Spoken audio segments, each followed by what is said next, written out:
America ஒரு flight அனுப்பிச்சு. அந்த ஃப்ளைட்டு போன வேலையை முடிச்சுட்டு வந்துடும்.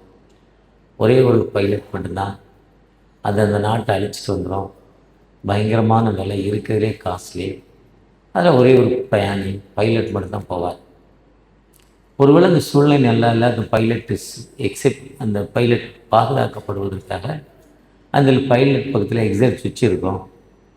ஆபத்து வந்து நான் எக்ஸைட் சுவிட்சை அந்த பைலட் அமுக்கிறோன்னு அவர் அந்த ஃப்ளைட்டை விட்டு வெளியே வந்துடுவார்.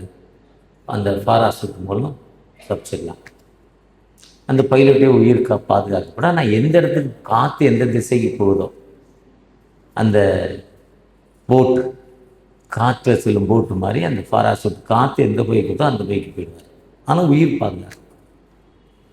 அதே மாதிரி போனாங்க, அடித்தாங்க. அடித்த பிறகு அவங்களுக்குள்ள ஒரு பெருமை வந்துச்சு. மொர்தெகாய் ஆமான் மாதிரி ஒரு போட்டி வந்துச்சு. அடிச்சிட்டோன்னு ஒரு பெருமை. அடிச்சிட்டு திரும்பி வரப்போ அவன் திரும்பி வந்து அடிச்சிட்டான். இப்போ இந்த எச்சைக்கு வச்சு அமுக்கிறாரு. அந்த ஃப்ளைட்டை விட்டு வெளியே வந்துடுறாரு பாராசூட்டில். அதில் ஒரு வாக்கி டாக்கி இருக்கும், ஒயர்லெஸ் கருவி. அவங்களுக்கும் அவங்களுடைய கண்ட்ரோல் ரூமுக்கு கண்ட்ரோல்.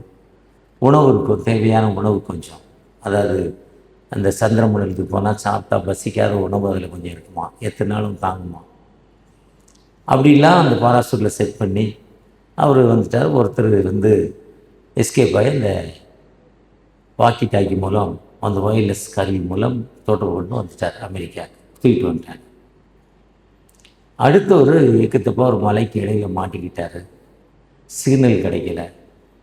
பல மைல் தூரம் தவண்டு நடக்க முடியாமல் 2 கை 2 கால் மூலம் நடந்து மலைகள் ஏறி உடம்பெல்லாம் புண்ணாகி அடிபட்டு இருந்தாலும் 3 நாட்களுக்கு அப்புறம் 150க்கு ஃப்ளைட்டு போய் 150 120 ஃப்ளைட்டோ போய் அவரை கண்டுபிடிச்சி தூக்கிட்டு வந்தார்.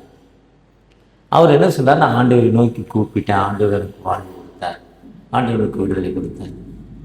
ஒருவேளை நம்ம பைபிளை வாசிக்கிறோம், கடவுளை அப்படித்தாங்க பிரசங்கம் பண்ணுறவங்கள ஒருத்தன் சொன்னால், ஒரு குடியாரனை போய் குடிக்காதன்னு சொன்னால், அந்த குடியாரன் சொன்னால், நீ எனக்கு இந்த பிரசங்கம் பண்ணாத, மெட்ராஸில் இருப்பதே பிரசங்கம் மட்டும்தான் ஓசி, அதை எனக்கு பண்ணாதுன்ட்டான். பொதுவாக இது மெசேஜ் என்பது காசு இல்லை, ஃப்ரீ. அதனால் அது இல்லாமல் வாழ்க்கையில் இன்றைக்கி ப்ராக்டிக்கலாக ஆண்டவரை நோக்கி நம்ம எப்போ கால் பண்ணுறோமோ, தம்மை நோக்கி கூப்பிடுகிற யாவருக்கும், உண்மையாய் தம்மை நோக்கி கூப்பிடுகிற யாவருக்கும் கர்த்தர் சமீபமாக இருக்கிறார். யார் அவரை நோக்கி கூப்பிடுறோமோ, கூப்பிட்ட வேளையிலே, கூப்பிட்ட நாளிலே தமது ஆலயத்திலிருந்து உத்தரவு கொடுத்து, அதுதான் இறைமையா 33:3, என்னை நோக்கி கூப்பிடு, நீ அறியாத மட்டாரமான பெரிய காரியங்களை உனக்கு வாக்கி செய்ய சொல்றாங்க. அப்படிப்பட்ட ஒரு விசுவாச திருவிழா இது. நம்முடைய ஃபெய்த் எப்படி இருக்கு? நம்முடைய விசுவாசத்தை மீண்டும் இந்த 52 வாரத்தில், ஒரு வாரத்தில் அதில் இருக்க அந்த ரிப்பேர்லாம் எடுத்துட்டு பெயிண்ட் அடித்து 205 வருஷம் டக்கரிச்சு. ஆனாலும் இன்றைக்கி பார்ப்பதற்கு ஒரு புதுமையாக, ஒரு ஃப்ரெஷ்ஷாக, எவ்வளோ அழகாக பெயிண்ட்டு, இவ்வளோ அழகாக இன்னைக்கு டெக்னாலஜி பிரகாரம் டைல்ஸு, ஆல்டர் எல்லாம் இன்னைக்கு ஏற்ற மாதிரி அமைஞ்சிருக்கு. நம்முடைய சென்ட் பால் சர்ச்சு அதுவும் இதேமாரி பழமை வாய்ந்தது. கிட்டத்தட்ட 12 கோடி செலவுபடி, ரெனோவேஷனுக்கு 12 கோடி செலவு பண்ணாங்க. புதுமைப்படுத்திக்கணும். அதே மாதிரி நம்மளை புதுமைப்படுத்திக்கணும் அந்த ஃபெய்த். இந்த விசுவாசத்தின் அடிப்படையில் நம் ஆண்டவற்றை எப்படி நம்மை புதுமைப்படுத்துகிற மக்களாய் காணப்படுகிறோம். கர்த்தருடைய சன்னிதானத்தில் நம்ம எப்பவுமே தினமும் புதுமைப்படுத்திக் கொள்ள வேண்டும். விசுவாசத்தோடு நான் நிர்மூலமாக இருப்பது கர்த்தருடைய சுத்த கிருபை, காலை தூரமாகவே என் நீதி நிமித்த நீர் என்னை ரட்சிக்கல, உம்முடைய இரக்கத்தின்படியும் மறுஜென்ம சுவாசத்தின்படியும் புதிதாக்கப்பட்ட பரிசுத்தாவின் வல்லமையினால் இதனை பாதுகாத்திருக்கீங்க. இந்த நாளை எனக்கு மீண்டும் ஒரு நாளை, இந்த 2026ஆம் ஆண்டு 6வது மாதம் 7ஆம் தேதி, இந்த வாரத்துடைய முதல் நாள் மீண்டும் ஆராதிக்க, தொழுது கொள்ள உம்முடைய இல்லத்திற்குள், உம்முடைய வீட்டிற்குள் வந்திருக்கிறேன்ப்பா. நீங்கள் என்னை ஒரு புதுமைப்படுத்துங்க, என்னை ஃப்ரெஷ்அப் பண்ணுங்க, மீண்டும் என்னை ஒரு ஃப்ரெஷ்அப் பண்ணி ஒரு புதுமையான வாழ்வு எனக்கு தாங்கன்னு ஆண்டவரை நோக்கி கேட்கிறப்போ, அந்த ஆண்டவர் விடுதலை கொடுக்கும் ஆண்டவர். அந்த ஆண்டவர் வாழ்வு கொடுக்கும் ஆண்டவர். அப்படிப்பட்ட ஒரு விசுவாச திருவிழாவுக்கு வந்திருக்கிற நீங்கள் நானும் ஆண்டவரை நோக்கி, தகப்பனே எங்களுக்கு ஒரு விடுதலை தர மாட்டீங்களா, எங்களுக்கு வாழ்வு தர மாட்டீங்களா, உண்மை நோக்கி பார்க்க வந்திருக்கிறோம்பா, உங்களுடைய கிருபையை தேடி வந்திருக்கிறேன், உங்களுடைய இலக்கத்தை தேடி வந்திருக்கிறேன், எனக்கு ஒரு வாழ்வு தர மாட்டீங்களான்னு கேட்கிறப்போ நிச்சயமாக ஒரு வாழ்வு தரும் ஆண்டவர். ஏன்னா அன்று வாழ்ந்த ஆண்டவர். அவர் சொல்றார், மரித்தே சதா காலம் உயிரோடு இருக்கிறேன். ஜீவனுள்ள தகப்பனை நீங்கள் உயிருள்ள ஆண்டவரை மரித்தொழுத்தில் தொழில்கிறதென தாம் சொன்னபடியே உயிரோடு எழுந்தார். அந்த ஆண்டவர் உயிரோடு எழுந்தது மட்டுமல்ல, எப்பொழுதும் I do not left you, I do not forget you, I am with you, நான் உன்னோடு இருக்கிறேன், பயப்படாமலும் கலங்காமலும் இருங்கள் என்று சொன்ன ஆண்டவர் நம்மோடு எப்பொழுதும் இருந்து எல்லா நிலையிலும் உயர்த்தும் ஆண்டவர். ஒருவேளை இதுவரை நம்மை பாதுகாத்திருக்கிறார். கடந்து வந்த பாதையை நீங்க திரும்பி பாருங்க, இது எப்படி நடந்திருக்கும், இது எப்படி வாழ்க்கையில் நடந்திருக்குன்னு கேட்கிறப்போ நிச்சயமாக ஆண்டவரால முடியாத பெரிய காரியம் ஒண்ணுமே இல்லைங்க. நிச்சயமா என்னுடைய 3வது மகன் ஆர்த்தோ டாக்டர். கடைசி நீட் இல்லாமல் உள்ள போற set, NEET first NEET set எம்டியில் எம்எஸ் ஆர்த்தோ. அவன் நீட் ஆர்த்தோ தான் வேணுங்கிறான். ஆனால் நீட்டுக்கு படிக்கலை. அப்பா பார்த்துக்காண்டு போயிட்டான். ஜஸ்ட் பாஸ் பண்ணிட்டு வெளியே வந்துட்டான். ஜஸ்ட் உள்ளே போகலாம், என்ட்ரி பண்ணலாம் மார்க். ஆனால் எனக்கு ஆர்த்தோ தான் வேணுங்கிறான். பல மாதங்கள் வண்டியில் பல கோடி பணத்தை வச்சுக்கிட்டு எத்தனையோ வீட்டில் பையன் கேட்டுட்டான், அவனுக்கு எப்படியாவது வாங்கணும். தட்டி தட்டி தட்டி எத்தனையோ இடங்களை தட்டினோம், எங்கேயும் திறக்கலை. நாட்டில் மூத்த குடிமான கூட போய் சந்திச்சோம், ஆனால் திறக்கலை, திறக்க முடியாதுன்னு. நம்ம மகன் கேட்குறான், அப்பாவை நம்புகிறான், நான் கடவுளை நம்பி இருக்கிறேன். கையில் பணம், மூத்த சகோதரர் பணத்தை கொடுத்துட்டா, நீ போய் வாங்கி கொடுத்து போட்டேன். பணத்தை கையில் கொடுத்து நீ போய் பிள்ளைக்கு வாங்கி கொடுப்பாங்க. வேலை செய்யல 1 மாதம் சுற்றிக்கிட்டே இருக்கு. கடைசியாக வேலூரில் ஒரு சர்ச்சு டெடிகேட் பண்ணிவிட்டு என்னுடைய நண்பரும் நானும் வேலூர் சிஎஸ்ஐ வேலூர் பேரத்தில் சர்ச்சு டெடிகேஷன் சித்தூர் பகுதியில் முடிச்சுட்டு ஒரு காரில் வந்து இருக்கோம். கனி ரோடு இருக்கா, நீங்கள் நைட்டு ட்ரெயினுக்கு 8:50க்கு கூட வந்த நண்பர்கிட்ட சொல்கிறேன், என்னுடைய நண்பர் ஃபேடி பாஸ்கர் மாதிரி ஒரு சகோதரர் சொல்கிறேன், இதே மாதிரி நிலமை இருக்குங்கிறேன். ஆனால் இவ்வளோ தானே அவர் சொன்னாங்க. இவ்வளோ தானா? உடனே ஒருத்தருக்கு ஃபோன் பண்ணார், கொடுத்தாரு. நீங்கள் நாளைக்கு காலைல வாங்க வாங்கிடலான்ட்டு. ஏதோ கடையில் பலூன் வாங்கின மாதிரி நாளைக்கு காலைல வாங்க வாங்கிடலான்ட்டு. அடுத்த நாள் காலையில் போனோம். உண்மையாகவே ஆண்டவர் முடித்து கொடுத்தார். நம்பிக்கையோடு இந்த இடத்துல வந்திருக்கீங்க, தேவையோடு இந்த இடத்துல வந்திருக்கீங்க. நாம் பார்த்த வானத்தையும் பூமியும் படைத்த ஆண்டவர். அவர் சொல்றாரு, பூமியும் அதன் நிறைவும் யார் என்னுடைய பரிசுத்தத்தில் ஏறுவார், உத்தமனாய் நடந்து மனதார சத்தியத்தை விடி நடக்கணும்னு சொல்றார். சங்கீதம் 24. சங்கீதம் 1 துன்மார்க்கருடைய ஆலோசனை இல்லாமலும் பாவியுடைய வழியில் இல்லாமலும் பரியாசக்காரர் காலத்தில் கர்த்தருடைய வேதத்தில் பிரியமாயிருந்து இரவும் பகலும் அவள் வேதத்தில் தியானமாயிருக்கிற மனிதன் அவன் நீர்க்கால்களை ஓரமாய் நடப்பட்டு. என்ன அருமையான வாக்குத்தத்தம் பாருங்க. கர்த்தருடைய, அதுதான் எரேமியா 7:23, என் வாக்குக்கு செவி கொடுங்கள்.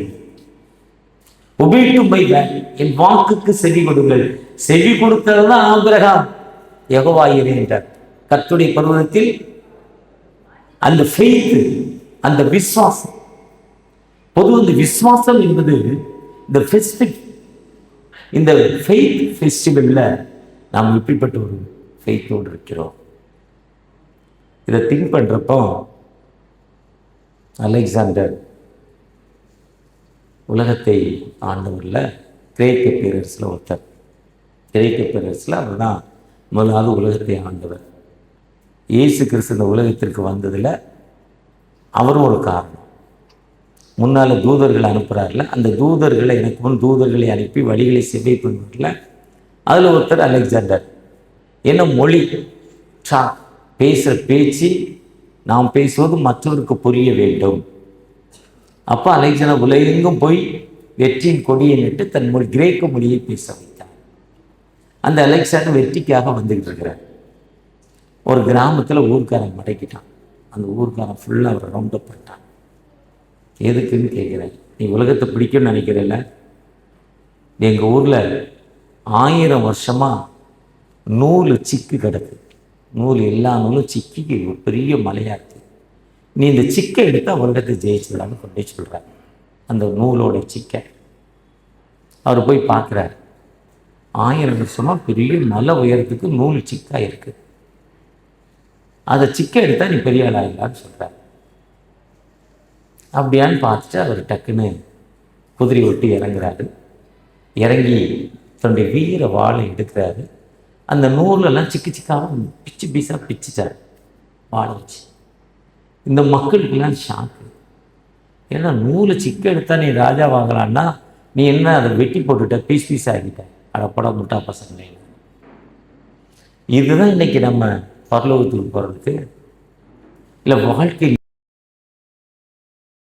குருட்டாட்டமான வழிகளை நமக்கு சொல்லி கொடுத்துருக்காங்க. இவர் போயிட்ட ஜீவம் பண்ணால் விடுதலை கிடைக்கும், இந்த சர்ச்சுக்கு போனால் விடுதலை கிடைக்கும், ஒரு விதமான கலர் ட்ரெஸ் போட்டு போனால் விடுதலை கிடைக்கும், 40 நாட்கள் உபவாசம் இருந்தால் விடுதலை கிடைக்கும், இல்லை இதை பண்ணால் விடுதலை கிடைக்கும். இப்படி எத்தனையோ கிழக்குக்கு போகக்கூடாது, வடக்கிணைக்கு போகக்கூடாது, எத்தனையோ சூலங்கள், எத்தனையோ மந்திரவியல செய்கைகள். கடந்த நாட்கள் எங்களுடைய வீட்டில் ஒரு மந்திரவாதியை கூப்பிட்டு வந்தான் ஒருத்தன். அவன் வீட்டுக்குள்ள வந்து எடுக்கிறான், தகட்டு கட்டுலாம் இருக்கு. டே இஷ்டவிழுக்கிறவனும் மந்திரமும் இல்லை தந்திரமும் இல்லைடா. உண்மையா கடவுளை தொழுது கொண்டா கடவுளால முடியாது ஒன்றும் இல்லை. ஒரு வீட்டில் ஒரு மந்திரவாதியை கூப்பிட்டு போனாங்க, புதையல் இருக்குன்னாரு. வீட்டுக்குள்ளே போகணும்னா அவர் ட்ரெஸ் எல்லாம் ஊத்துட்டு வேற ஒரு துண்டை கட்டிக்கிட்டு தான் அந்த கிணத்துக்குள்ளே இறங்கி ஒன்றும் இல்லாமல் தான் போய் புதையல் எடுத்தார். ஒரு சட்டி நிறைய எடுத்தார். ஒரு 10 வருஷத்துக்கு முன்னால் விருதுநகரில் கொண்டு கடையில் கொடுத்தா அத்தனையும் பித்தலை. அதுக்கு முன்னே அவர் ஆவியை அனுப்பி அந்த கிணத்துல கொண்டு போய் வச்சுட்டாரு. ஏன்னா ஆவி நிறைய வேலை செய்யும், பலவிதமான ஆவிகள் உண்டு. ஆனால் கர்த்தருடைய ஆவி எங்கேயும் ஏதோ பைபிள் கையில் வச்சிருக்கேன். இன்னும் பைத்தியக்காரன் நாட்டில் இப்படி அலைஞ்சிக்கிட்டு இருந்ததா அவன் ஏமாத்துறவன் இருக்கிறான், ஏமாத்துறவன் இருந்துக்கிட்டு தான் இருக்கிறான். இன்னைக்கு எத்தனையோ இதை பண்ணா அது கிடைக்கும், அதை பண்ணா கிடைக்கும், எத்தனையோ முட்டாள்தனமான வேலை. கடவுளை பற்றிட உண்மையான ஒரு தாக்கம் இல்லை. அதுதான் இன்னைக்கு சொல்றாரு ஜீசஸ், இந்த அல்டிமேட் இன்ஃப்ளூயன்சர். இயேசு தமது உன்னத வழிகாட்டி, இயேசு முழு தாக்கத்தை ஏற்படுத்தியவர், இயேசு தாகத்தால் தன்னிகரற்றவர், இயேசு ஞானத்தின் ஊற்று, இயேசு கர்த்தருக்கு பயப்படும் ஞானத்தின் ஆரம்பம். நீதிமொழிகள் 15:33 சொல்றார், கர்த்தருக்கு பயப்படுதல். நம்ம யாருக்கு பயப்படுறோம்? கர்த்தருக்கு பயந்தா.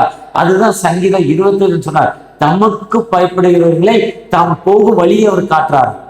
25:12 யாரு அவருக்கு பயப்படுறானோ அவருக்கு தாம் செல்ல வேண்டிய வழியை, தாம் நினைக்கும் வழியை அவர் சொல்லிக் கொடுக்கிறாராம். அதுதான் நான் உனக்கு போதிட்டு நீ நடக்க வேண்டிய வழியை உண்மையில் கண்ணை வைத்து உனக்கு ஆலோசனை சொல்றேங்கிறாரு.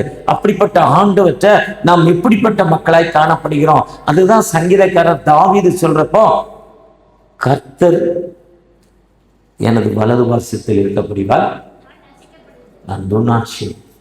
யார் அவருக்கு ரைட் சைடில் இருக்கா? ஆண்டவர். அதுதான் சங்கீதம் 17:6 சொன்னார், உண்மை நோக்கி கெஞ்சுகிறேன்ப்பா.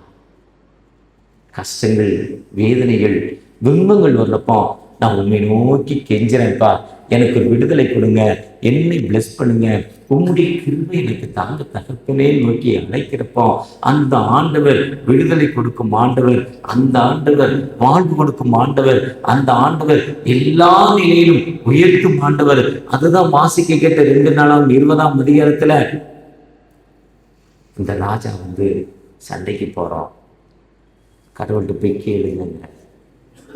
கடவுளுடைய தீர்க்க தரிசனத்தை கேட்கிறப்போ கடவுள் சார் நீ இப்போ யுத்தம் கர்த்தருடையதுங்கிற. For the battle is not yours but God's. யுத்தம் கர்த்தருடையது, நீ போ.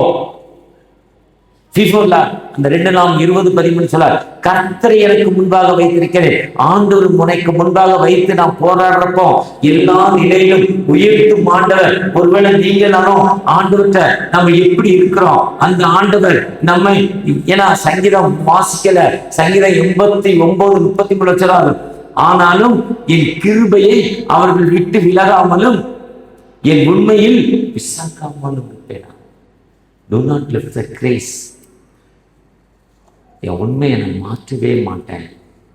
அவர்களோடு இருப்பேங்கிற, அவர்களோடு இருப்பேங்கிற அந்த ஆண்டவர் எப்பொழுதுமே நம்மோடு இருக்கும் ஆண்டவர். அந்த ஆண்டவர் எப்பொழுதுமே நம்மை கைவிடாமல் எல்லா நிலையிலும் நம்மை ஆசீர்வதிக்கும் ஆண்டவர். அந்த கிருபை எப்படி இருக்கணும்னா, இயேசு கிறிஸ்து லூக்கா 4:00 நேற்று காலையில் அவர் பாஸ்டிங் முடிச்சு வர 40 நாட்கள் பசி, பிசாசு வர, பசியாக இருக்கிற அவன் கடவுள்கிட்ட சொல்லு, இந்த கல்லெல்லாம் பிரெட் ஆகிடும். ஏன்னா அவங்க பவர்ஃபுல் மேன் சொல்கிறார். இவர் சொல்கிறாரு, அதெல்லாம் வேண்டாம், கர்த்தருடைய வார்த்தையினால் நீதிமான், கர்த்தருடைய வார்த்தையை அனுப்பி குணமாக்கி. அந்த வார்த்தை என்பது ஒரு சாதாரண வார்த்தை இல்லை. அந்த வார்த்தை விசுவாசத்தோடு ஏற்றுக்கொண்டு, எனக்கு இவ்வளவு பிரச்சனை இருக்கு, இவ்வளவு ஹீலிங் இருக்கு, இந்த வார்த்தை, இந்த ஃபெய்த் எனக்கு வேணும்னு நீங்க இந்த நேரத்தில் ஜெபிக்கிறப்போ நிச்சயமாகவே விடுதலை கொடுக்கும் ஆண்டவர், நிச்சயமாக வாழ்வு கொடுக்கும் ஆண்டவர். அந்த ஆண்டவர் நம்மோடு கடந்து வந்திருக்கிறார். ஏன்னா 107:20 வார்த்தை அனுப்பி குணமாக்கி. இந்த வார்த்தை ஆண்டோடைய வாயிலிருந்து வெறுமையாய் வராது. அதுதான் லூக்கா 7:1 ஒரு வார்த்தை சொல்லுங்க. ஃபெய்த் எவ்வளவு பெரிய ஃபெய்த் பாருங்க. ஒரு வார்த்தை சொல்லுங்க, நீங்க என் வீட்டில் பிரவேசிப்பதற்கு நான் நீதிமான் அல்ல, நான் ஒரு சாதாரண மனிதன், நீங்க வர வேண்டாம், ஒரு வார்த்தை சொல்லுங்க போதுங்கிறப்போ எவ்வளவு பெரிய வல்லமை, எவ்வளவு பெரிய அவருக்கு விசுவாசம். அந்த விசுவாசம் 4 தலைமுறையா கிறிஸ்தவங்க, 205 வருஷமா டக்கர் சர்ச்சில் மெம்பருங்க. ஐயா பைபிள் நானும் வச்சு பாருங்க, என் பைபிள் ரொம்ப பழசாயிட்டு, என்னை விட ஃப்ரீடி பாஸ்கர் பைபிள் இதோட ரொம்ப பழசாயிட்டு. இப்ப காட்டினார் ஒரு வசனத்தை, விடாம இழுக்கிறாங்க, முடிகிற வரையும் வச்சுருந்தா ஆகணும். நானாலும் 3 பைபிள் மாற்றிட்டேன். ஆனால் இவ்வளோ பழசா இருந்தாலும் நான் பழசா இல்லையேங்க, ஆண்டோடைய வார்த்தையை ஏற்றுக்கொள்ளலையேங்க, ஆண்டோடைய வார்த்தைக்கு கீழ்ப்படியிலையேங்க, ஐயா உபே பண்ணலையே. அந்த உபே பண்றப்போ நிச்சயமாக ஒரு விடுதலை கொடுக்கும் ஆண்டவர், நிச்சயமாக வாழ்வு கொடுக்கும் ஆண்டவர். அந்த வார்த்தையை பற்றி சொல்றார். அடுத்து சொல்றாரு, மனிதனுக்கு என்னது ஆசை. என் பிள்ளை பெரிய எல்கேஜிக்கு படிக்கும்போது 2 லட்ச ரூபா கொடுக்குறோம் ஃபீஸ். ஐஏஎஸ் ஆனால் ஐபிஎஸ் ஆகணும், இல்லை டாக்டர் ஆகணும், இல்லை பெரிய விஞ்ஞானி ஆகணும், பெரிய தீர்க்கதரிசி ஆகணும், நல்ல ஸ்கூலில் ஃப்ளூயண்டாக இங்கிலீஷ் பேசணும். கடவுளை நம்புறது. அதுதான் சொன்னான், நிறைய சம்பாதிக்கணும் சொன்ன. அந்த உலகத்தில் சம்பாத வேண்டாம், இந்த ராஜ்யம் வேண்டாம், எனக்கு இது அப்பாற்பட்டது.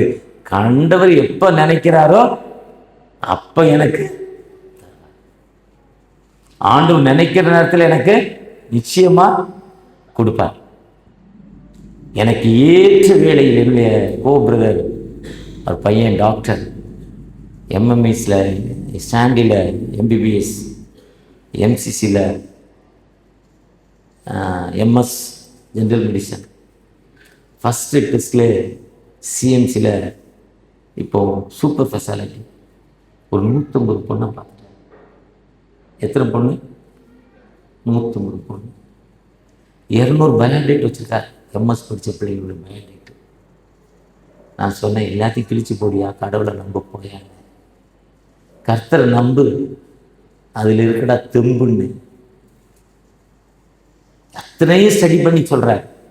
அவரை எம்பிபிஎஸ் எழுதி வச்சா 2 எம்பிபிஎஸ் பாஸ் பண்ணுவார், அந்தளவுக்கு படிச்சிருக்கார் மகனுக்காக. ஆனால் யாரை நம்பலை? இப்போ தான் ஒரு டேட் சொல்லியிருக்காரு, இன்றைக்கோ என்கேஜ்மெண்ட் வந்துருங்க. நாம் யாரை நம்புகிறோம்? இது சொல்கிறப்போ என் மகள் எம்பிபிஎஸ் முடித்து ஹவுஸ் சர்ஜன் போயிருக்கா.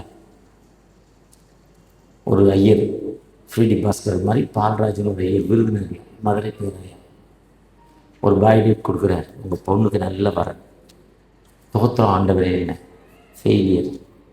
அடுத்து ஒரு வரன் கொண்டு வரக்கூடாது, அதுவும் ஃபெயிலியர். ஹவுஸ் சர்ஜனே போகலை, முடிக்கலை, அதுக்குள்ளே மாப்பிள்ளை, ஆனால் ஃபெயிலியர். உடனே பொண்ணை பத்தவனுக்கு தான் கண்ணீருங்கிற மாதிரி அந்த கண்ணீர் இருந்துச்சு. எப்படா செட்டில் ஆகல. ஜீசஸ் காலில் போய் ஃபிக்ஸ் பண்ணியிருக்கோம். ஒரு சாதாரண பெண், ரொம்ப பெரிய தீர்க்கதரிசியில் ஜீவம் பண்ணி நீங்கள் வீட்டுக்கு போங்க, நெட்டு ஆன் ஆகுறதுக்குள்ளே உங்களுக்கு அலையன்ஸ் வந்துடுங்க. எவ்வளோ அழகான தீர்க்கதரிசி நம்ம நெட்லே பார்க்கலங்க. ஒரு சாயங்காலம் ஒரு சின்ன பெண்டிகா சர்ச்சில் ஆண்டு விழா முடிச்சுட்டு வீட்டுக்கு போகிறேன். ராத்திரி 10:30 மணிக்கு ரொம்ப ஃபோன் பண்ணுறாங்க. உங்கள் பொண்ணுடைய பயோடேட்டை பார்த்தேன், என் பையன் இது படிச்சிருக்கான், நீங்கள் ஓகேவா? அதுதாங்க ஃபெய்த்து. அதான் கலங்காமலும் கர்த்தரை விசாரி. அதுதான் சொல்கிறாரு மத்தேயு 6:33, முதலாவது தேவனுடைய ராஜ்யத்தையும் அப்பொழுது இவைகளெல்லாம் உங்களுக்கு உலக பிரகாரம் ஆசைப்பட வேண்டாம். அதுதான் ஏசு, நீ ஏன் கவலைப்படுற? இந்த ராஜ்யம் உலகம் உன்னுடையது, ஆனா கொண்டாள் அது கெட்டு போகுது. இந்த உலகம் அது எனக்கு வேண்டாம். தேவன் அதுக்கு மேல எனக்கு ஒரு மகிமையான வாழ்வு, சிலுவையை தந்திருக்கிறார். அந்த சிலுவையில் உயிர்த்து அவர் ஜெயித்ததெல்லாம் இன்னைக்கு 2000 ஆண்டுகளாயும் யூதா கோத்திரம் நிக்குதுங்க. ஒருவேளை அன்னைக்கு பிசாசுக்கு கட்டுப்படுத்தா அவர் லைஃப் ஒரு 33 வயசுல முடிஞ்சிருக்கும். ஆனா அவர் கட்டுப்படல. நீங்கள் நானும் எப்படிப்பட்ட மக்களாய் இந்த விசுவாச திருவிழால அந்த சிலுவைக்கு கட்டுப்பட்ட மக்களாய் காணப்படுகிறோமா? மூணாவது அவர் சொல்றாரு, கடவுளை டெஸ்ட் பண்ணக்கூடாது. எனக்கு 35 வருஷமா சுகரு, அதுக்காக ஜோம் பண்ணால் சரியாயிருன்னு ஒரு பாஸ்டர் சொன்னார். இப்போ முடிஞ்சோன்னே போகிற ஒரு சர்ச்சுக்கு என்னுடைய க்ளோஸ் ஃப்ரெண்டு ஃப்ரீடி பாஸ்கர் ஒரு பிஎம் எனக்கு ஒரு குரு மாதிரி, அவர் பெண்டிகாஸில் ஒரு குரு எனக்கு ஜோம் பண்ணினார். நான் தான் உனக்கு கொடுத்துருக்கேங்க, நீ டெஸ்ட் பண்ணாதங்க, நீ கண்ட்ரோலாக இருக்கணுங்கிறதுக்காக கொடுத்துருக்கேங்க. நீங்கள் நானும் எப்படிப்பட்ட மக்களாய் காணப்படுகிறோம் ஆண்டவருடைய சன்னிதானத்தில். இந்த ஃபெய்த் என்பது நாம் விசுவாசத்தோடு கர்த்தருடைய சன்னிதானத்தில், இதுக்கு மேலே இந்த ஃபெய்த்தை பற்றி சொல்கிறப்போ மத்தேயு 25 பரலோக ராஜ்யம். எதுக்கு நல்லா வாழணும்னு நினைக்கிறேன்னா பரலோகத்துக்கு போகணும், நிச்சயமாக ஒரு வாழ்வு. இதுதான் கிறிஸ்தவம். எல்லா மதத்துலேயும் அதான். ஒரு மதத்துக்காரங்க அவங்கள புனித தலத்துக்கு போய் வருஷத்தில் ஒரு 30 நாள் ஒரு வேளை சாப்பிடாமல் இருந்தால், 2 வேளை சாப்பிடாமல் இருந்தால் பரலோகத்துக்கு போகலான்னு நம்பிக்கை. இன்னொரு மதத்துக்காரங்க ராத்திரி தூங்காமல் இருந்தால் பரலோகத்துக்கு போகலாம் இன்னொரு மதத்தில் சொல்கிறாங்க. இன்னொரு மதத்தில் மத கட்டுப்பாடு முடி உடம்புல கத்தி வச்சுருந்தா பரலோகத்துக்கு போயிடலாங்கிறாங்க. இப்படி இன்னொரு மதத்தில் புலால் அதாவது மாமிசம் சாப்பிடாம இருந்தால் பரலோகத்துக்கு போயிடலாம் இன்னொரு மதத்துக்காரங்க சொல்கிறாங்க.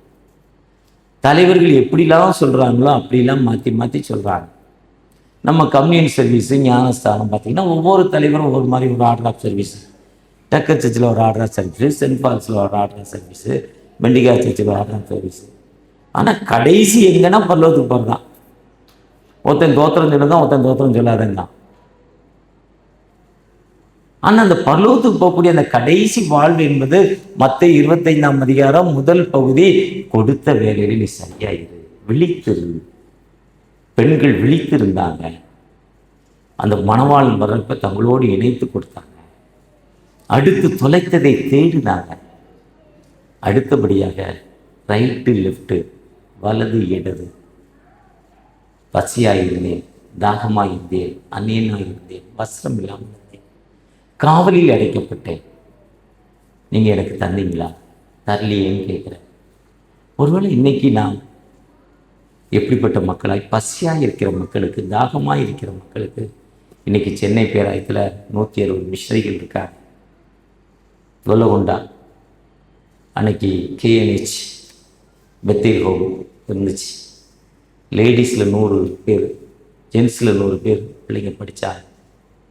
கொல்லகொண்டாலேருந்து பள்ளிப்பட்டுலேருந்து பள்ளிப்பட்டு போகிற வழியில் 2 ஹாஸ்டல் ஜெகஜோதியாக இருந்துச்சு. இன்றைக்கி நம்மளால் நடத்த முடியல. அன்னைக்கு பசியாக இருக்க மக்களுக்கு வேலை கொடுத்துருந்தாங்க.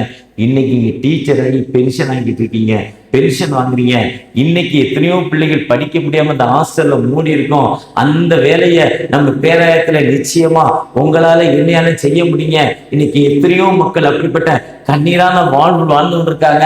அப்படிப்பட்ட ஏழையா இருக்கிற மக்களுக்கு நாம் விசுவாசத்தின் அடிப்படையில நாம் எப்படிப்பட்ட மக்களாய் காணப்படுகிறோம். இதுதான் பரலோக வாழ்வுன்னு சொல்றாங்க. அப்படிப்பட்ட பரலோக வாழ்விற்கு நீங்கள் அர்ப்பணிப்புள்ள மக்களாய் காணப்படுகிறோமா? முன்னால பிஷப் தேவசகாயம் ஐயா காலாஸ்ரீ மிஷன் போனாங்க. கடைசி 5-6 வருஷம் எடுத்தார். ஞாயிற்றுக்கிழமை ஒரு 20 ஐயருங்க கலாஸ்ரீக்கு வந்துடுவாங்க. ஒவ்வொரு வில்லேஜுக்கும். திங்கக்கிழமை காலையில் வந்து தோத்திரம் பிஷப் அது காலாஸ்ரீ போயிட்டு வந்தோம் சொல்லுவாங்க. அவர் ரிட்டையர்ட் ஆனார். ஒரு ஐயர் 2 ஐயர் கூட கலாஸ்ரீ போகல. மனுஷனுக்கு அவனுக்கு ஊழியம் பார்க்குறோம், கடவுளுக்காக ஊழியம் பார்க்கலங்க. அந்த பகுதியில் என்னைய கூட்டிகிட்டு போன ஒரு மிஷனரி தான் இன்னைக்கு அந்த பகுதி மக்கள் ஸ்கூலுக்கு போகலங்க. 22 வயதுல 7 பிள்ளை 8 பிள்ளை அவளுக்கு. 22 வயசுல அவளுடைய உணவு புகையிலே அதாங்க. இன்னைக்கு அப்படிப்பட்ட நிலைமை. இன்னைக்கு கூட நான் மிஷனரிகளோடு அந்த இடத்துக்கு கடந்து போறேன். காலாஸ்ரீ பகுதிக்கு ஒரு 100-110 பிள்ளைகளுக்கு பேக் நோட்டு கொடுக்க போறோம் எங்களுடைய திருச்சபையின் சார்பாக. ஒருவேளை இன்னைக்கு அப்படிப்பட்ட மக்களுக்கு தாங்க அந்த விசுவாசத்தின் அடிப்படையெல்லாம் சிட்டி சர்ச்சுக்காக நம்ம கொடுக்கிற இந்த காணிக்கை நம்ம விசுவாசத்தின் அடிப்படையில சிட்டி மிஷனோடு இணைந்து ஆலயம் எங்கே இல்லையோ, ஆலயத்துக்கு எங்கே இடம் இல்லையோ அந்த இடத்திற்கு இடம் வாங்கி மக்கள் ஆண்டவரை தொழுது கொண்டு ஆண்டவருடைய நாமத்தை பெற்றுக்கொள்வதற்காக கொடுக்கப்படுறாங்க. அந்த விசுவாச திருவிழா நம்ம கலங்காமலும் பயப்படாமலும் யோசபாத்தை சொல்லிட்டு அந்த யோசபாத்தோட யுத்தம் கர்த்தருடையது சொல்லிட்டு ஆண்டவருடைய ஊழியத்தை யோசபாத் ரொம்ப திருப்தியா பண்ணுவாரு. அப்படிப்பட்ட திருப்தியான வேலை அதுதான் யோவான் 8ஆம் அதிகாரத்துல சொன்னார், நான் உலகத்திற்கு ஒளி. எந்த மனுஷனை பிரகாசிக்கிற ஒளியே ஒளி, அவருக்குள் ஜீவன் இருந்தது, அந்த ஜீவன் மனுஷருக்கு ஒளியா இருந்தது. ஒருவேளை இயேசு கிறிஸ்துவின் ஜீவன் நம்ம கூட இருந்துச்சுன்னா இன்னைக்கு இந்த விசுவாச திருவிழால கடந்த வருஷம் நீங்க எவ்வளவு கொடுத்தீங்களோ அதை விட 2 மடங்கு நீங்க கொடுக்கிறப்போ நிச்சயமாகவே ஆண்டவர் உங்களை ஆசீர்வதிப்பார். கொடுத்தாதான் ஆசீர்வதிப்பாருன்னு இல்லை.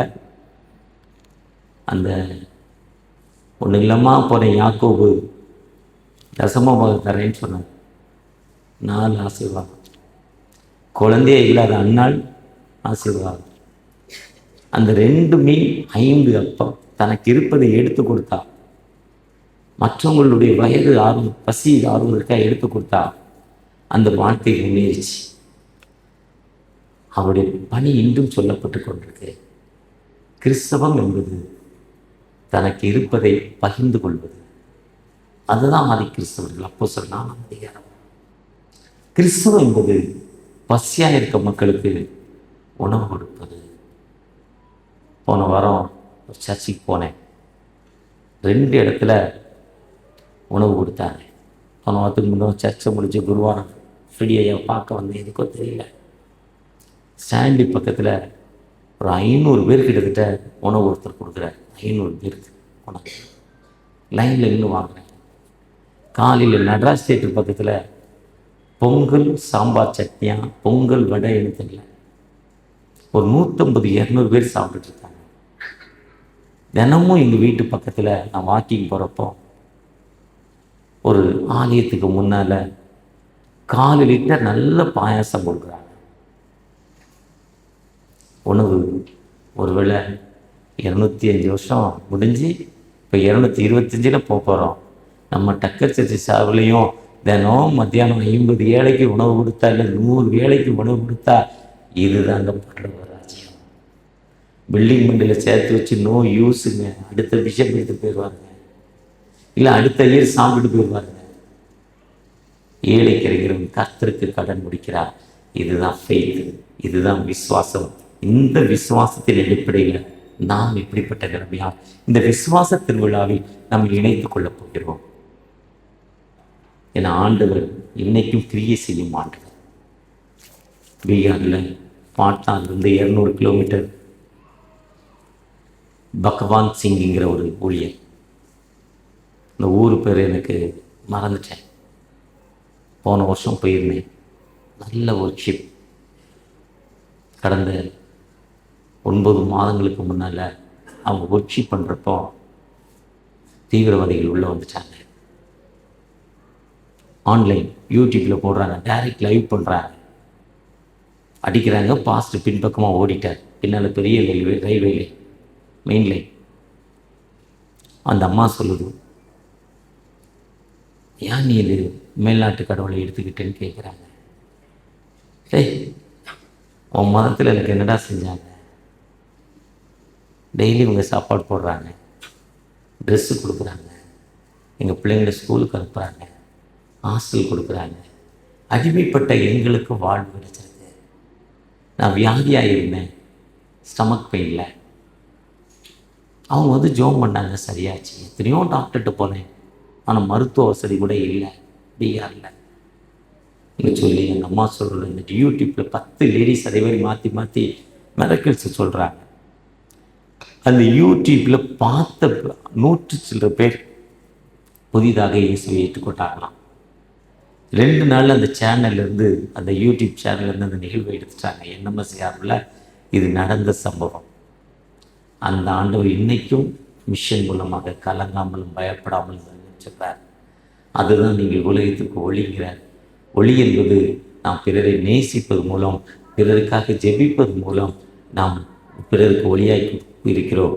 விசுவாசனுடைய ஜெபம் பிணியாளியை ரட்சிக்கும் வார்த்தையின்படி நாம் இப்படிப்பட்ட ஒரு கீழிக்கோடி இந்த இடத்துல வந்திருக்கிறோம். அந்த ஆண்டவர் வாழ்வு கொடுக்கும் ஆண்டவர். அந்த ஆண்டவரை நோக்கி பார்த்தோமா? எங்கள் கண்மலையானவரே, என்னை காக்கும் தெய்வம் நீரே. எங்கள் கண்மலையானவரே, என்னை காக்கும் தெய்வம் நீரே. வல்லமை மாற்றிமை நிறைந்தவரே, மகிமைக்கு பாத்திரரே. உம்மை நோக்கி பார்க்கிறோம், உம்மை கிருபையை தேடி வந்திருக்கிறோம். இந்த விசுவாச திருவிழால இது ஒரு திருவிழாவா எனக்கு மாறணும், பண்டிகையாய் மாறணும் தகப்பனே. பண்டிகை என்பது ஒரு ஹீலிங் தகப்பனே. பண்டிகை என்பது ஒன்று கூடுதல் தகப்பனே. பஸ்கா பண்டிகை கொண்டாங்க, விடுதலையை நினைத்து கொண்டாடினாங்க. கூடார பண்டிகை கொண்டாங்க, மக்கள் ஒன்றாக சேர்ந்து கொண்டாடினாங்கப்பா. அரிப்பின் பண்டிகை கொண்டாங்க, ஆண்டவர் தன்னை கொடுத்த வாழ்வை நினைத்து கொண்டாடினாங்க. இந்த விசுவாசத்துல ஆண்டவர் கொடுக்கிற அந்த வியாதியிலிருந்து விடுதலை, கடல் பிரச்சனையிலிருந்து விடுதலை. என் மகளுக்கு இந்த குறிப்பிட்ட சீட்டு வேணும், இந்த காலேஜில் இந்த இடம் வேணும், அங்கதான் ஃபீஸ் கம்மியா இருக்கு, நல்ல காலேஜா இருக்குன்னு நினைச்சு விசுவாசத்தோடு ஜெபிக்கிற அந்த அன்பு மகளுக்காக தகப்பனே உன் விண்ணப்பத்தை கேட்டு, உன் கண்ணீரை கண்டு, உன் துக்க நாட்கள் முடிந்து போச்சு பார்த்து. ஒரு குறிப்பிட்ட இடத்துல எனக்கு வேலை வேணும், இப்ப வேலை செய்யற இடத்துல சரியான சேலரி இல்லை, என் திறமைக்கு தகுந்த வேலை இல்லை, இங்க போன நல்ல வேலை இருக்குன்னு ஒரு குறிப்பிட்ட வேலைக்காக ஒரு சகோதரர் ஜெபித்து கொண்டிருக்காங்க. ஒரு வாலிப தம்பி தகப்பனே உன் விண்ணப்பத்தை கேட்டு, உன் கண்ணீரை கேட்டு, உன் துக்க நாட்கள் முடிந்து போச்சு மாத்தபடி அந்த மகனுக்கு இனியும் துக்க நாட்கள் முடிந்து போச்சு என்று உங்கள் துக்கம் சந்தோஷமாய் மாறும் என்ற வார்த்தையின்படி தகப்பனே அந்த பிள்ளைக்கு அந்த வேலை கிடைக்க வேண்டுமாய் தகப்பனே. என்னுடைய மகளுக்கு ஏற்ற நல்ல மணமகன் கிடைக்கல, நல்ல மணமகள் கிடைக்கலப்பா. ஒரு கண்ணீரான வாழ்வு தகப்பனே ஜெபித்துக் கொண்டே இருக்கிறேன். ஆபிரகாம் ஜெபித்ததை போல நான் ஜெபித்துக் கொண்டிருக்கேன். என் உறவின் மக்கள் மத்தியில எனக்கு ஏற்ற நல்ல துணை வேண்டும் என்று ஏக்கத்தோடு ஜெபிக்கிற அந்த திருமணம் பிக்ஸ் ஆகி தகப்பனே ஏற்ற பணம் இல்லாம கண்ணீரான வாழ்வு வைக்கிற அர்ப்பணிப்போடு ஏக்கத்தோடு ஜெபிக்கிற அந்த அன்பு மகளுக்காக தகப்பனே மனமரங்க பிளஸ் பண்ணுங்க தகப்பனே, ஆசீர்வதிங்க.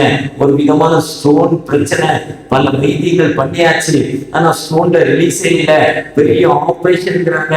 இந்த ஆபரேஷன் இல்லாம அந்த ஆபரேஷனுக்கு எவ்வளவு பணம் செலவாகுதோ அதை இந்த விசுவாச திருவிழால சென்னை பேராயுடைய சிட்டி விஷனுக்கு நான் கொடுத்துறேன்ப்பா, எனக்கு அது ஒரு ஹீலிங் தாங்கன்னு ஒரு விசுவாசத்தோடு சகோதரி ஜெபித்துக் கொண்டிருக்காங்க. கேன்சர் நிமித்தம் கேன்சர் உள்ளவராய் இருக்குமோ என்ற சந்தேகத்துல கண்ணீரோடு அந்த இடத்துல கை வைத்து ஜெபிக்கிற அந்த அன்பு மகளுக்காக தகப்பனே மனமுறைங்களையும் செய்வீங்க. உங்களுடைய பிரசனை ஒருவர் இருக்கட்டும். ஒரு நோக்கத்தோடு இதை அழைத்து வந்தீங்க. அந்த நோக்கத்தை நிறைவேற்ற விரும்பையாய் இந்த நாங்கள் முழுமையை பெற்றுக்கொள்ள, ஏக்கத்தோடு வந்த நாங்கள் தாகத்தை தீர்த்து கொள்ள எங்களுக்கு திரும்ப செய்ய, எங்களை ஆசிர்வதிங்க. உங்களுடைய பிரச்சனை எங்களோடு இருக்கட்டும். மீட்பர் இயேசு மூலம் ஜெபம் கேளும் அன்பின் தகப்பனே. ஆமென்.